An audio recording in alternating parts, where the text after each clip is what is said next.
we're just gonna push on this little tab and give it a squeeze, and then you should be able to pull your line off. Do the same for this one. Squeeze your tab, pull that right up and out. We'll set that aside. Remove your oil cap, set that aside. Grab this cover, this should lift right up. Let's see if we can get it to come off from the back. Pops right up. All right, so the first coil, of course, is over here, but I'm not gonna do that. I'm gonna do this one over here for now, just so the camera can see what I'm doing. There's a little red tab.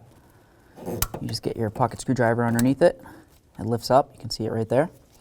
Once you do that, you should be able to squeeze the little tab, lift up, check your connector. And there's the little red tab that I was talking about. Grab your wire, give it a little twist and pull down.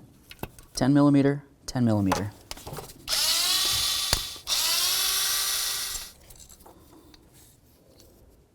All right, so we've got our old coil, our brand new quality TRQ coil.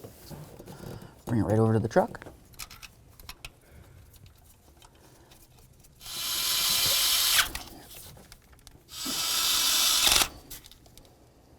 Electrical connector, lock it on, push the red tab down, give it a tug.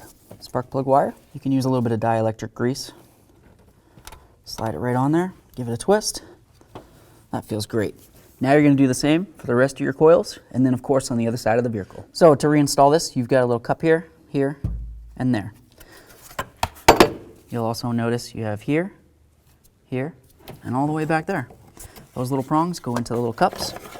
And of course, watch your dipstick. This should want to slide down.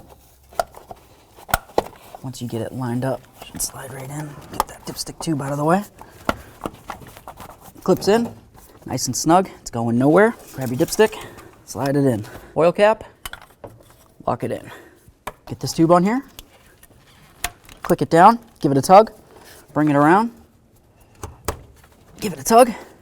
All right, let's start this up.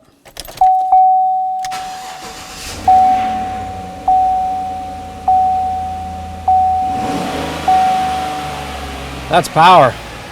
Idle's perfect. No check engine lights. No misfire, I can tell.